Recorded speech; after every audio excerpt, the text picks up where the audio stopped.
This is a citation for disorderly conduct. I've been waiting for one, you know? You have? Yeah.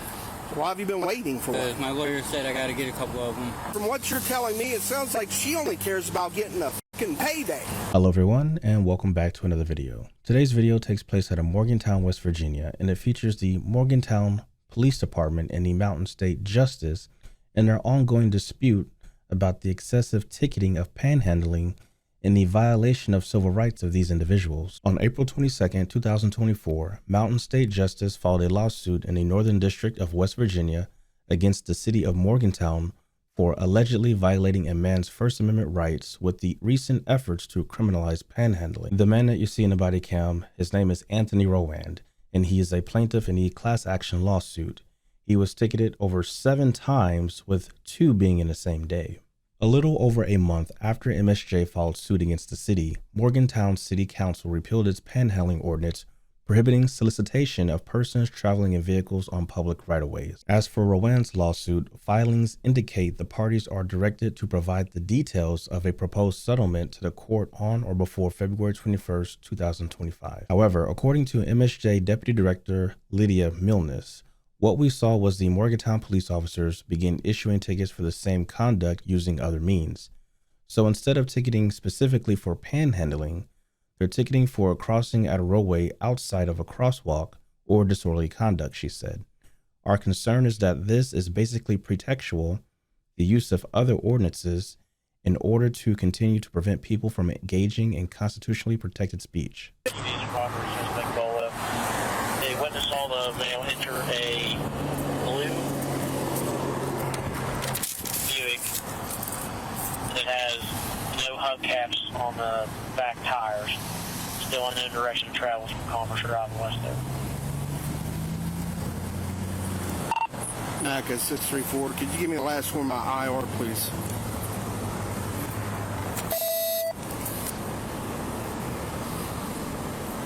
Four, 379. 10-4, thank you.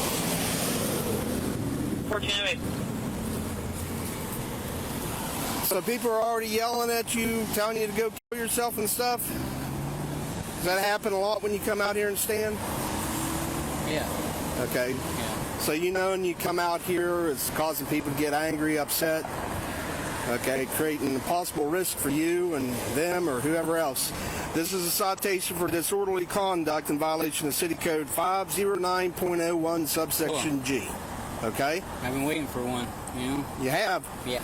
Why have you been waiting for one? My lawyer said I got to get a couple of them. Who's your lawyer? Mountain State Justice over there. Leslie Nash? Mm-hmm. So you and her are conspiring to violate City Code 509.01G? No, she just doesn't think it's right for you guys to be targeting us on... Oh, I would target anybody who's standing out in the middle of a 5-lane intersection for any reason. Right. Okay? But if you're telling me that she's telling you to come out here and knowingly violate the law in order for her to try to cash in, ask her next time you talk to her if she cares if you get struck by a vehicle. See if she cares. Okay?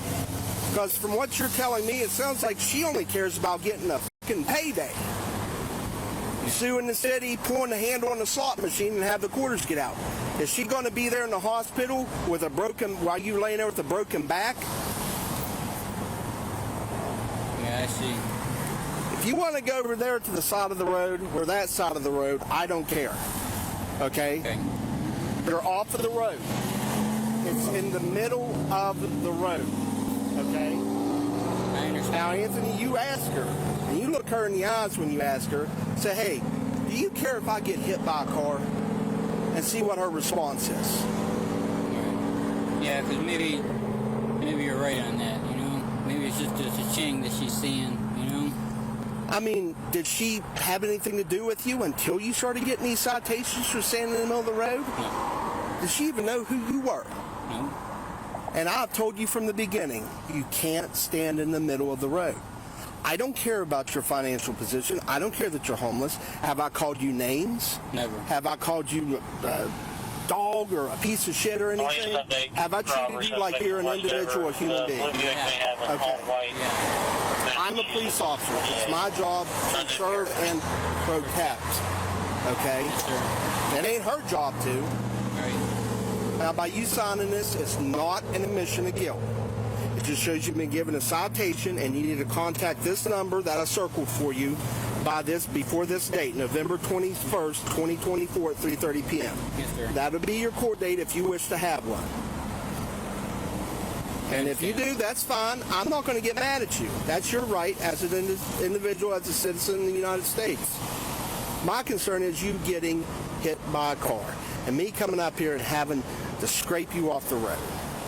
Despite what Mrs. Nash or anybody from that Mountain State Justice, Yeah, I know. which is so ironic, because I think they would be working to get you in placement, get you a job, get you a home, get you a warm bed to sleep in. Have they done any of that? Really? Man. Would you like for me to contact our social worker, Kelly Rice? I'll get your phone number. She can get in touch with you. And she can possibly get the ball rolling for you. Okay? Well, let me get your phone number I here. don't have a phone number. Okay? Do you have a phone number for her? You can call our police station. I'll give you my number. My card that has our police station number on I it. haven't seen Kelly in a minute, you know? This is our phone number. Oh, actually, that's my voicemail. The bottom, or 284-752. I'll write here on back. Kelly Rice.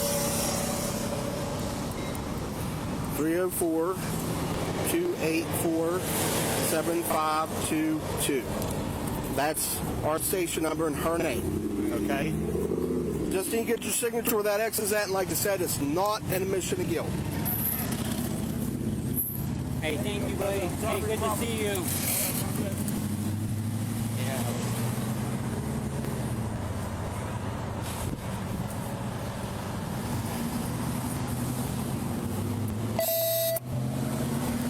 Yeah. Anthony, do you have any questions about this? Again, just do me a favor. Yeah, ask your lawyer that. See what she says. All right, and I'll stay off the middle.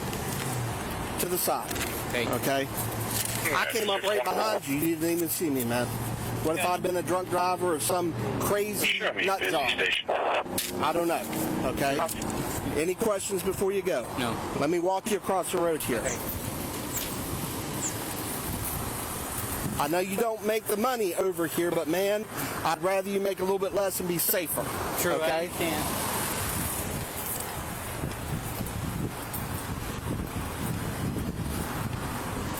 Officer Matt Starsick of the Morgantown Police Department wrote a citation for disorderly conduct under Section 509.01, Section G, which states create a condition which presents a risk of physical harm to persons or property. Also under Section 509.01, there's another paragraph, and it states nothing described herein shall be interpreted or construed to prevent any constitutionally protected activity, including but not necessarily limited to exercise of one's constitutionally guaranteed rights of freedom of speech or assembly. No person may be convicted under this section when his sole intent for engaging in the activities for which he was arrested was to exercise one or more of the rights guaranteed to him under the Constitution of the United States or the state constitution, or to exercise any other rights guaranteed to that person by law. So Mountain State Justice is just like a organization like ACLU, but on a smaller scale. They just provide access to the civil justice system on a local scale.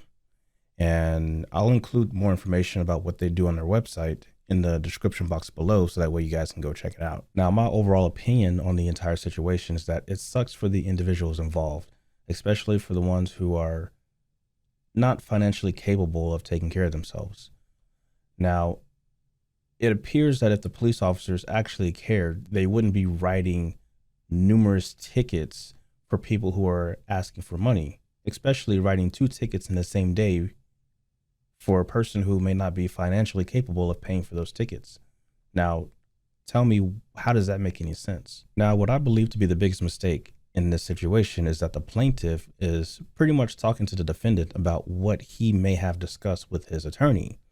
Now, there's a reason why they say don't talk to police or remain silent, because anything you say can and will be used against you in a court of law, whether that's criminal or civil.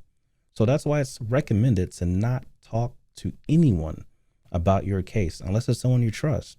However, it's still not recommended to talk about what you and your attorney discuss. And as far as Mountain State Justice, at least they're trying to bring some sort of relief or provide some sort of resolution to the plaintiff or plaintiffs in this situation by pretty much bringing forth civil rights violations, alleging that writing tickets for panhandling violates the First Amendment right, in which it does. I mean, if it didn't, why repeal the ordinance in the first place? Let me know what you guys think about this video in the comments below, and I'll catch you in the next one.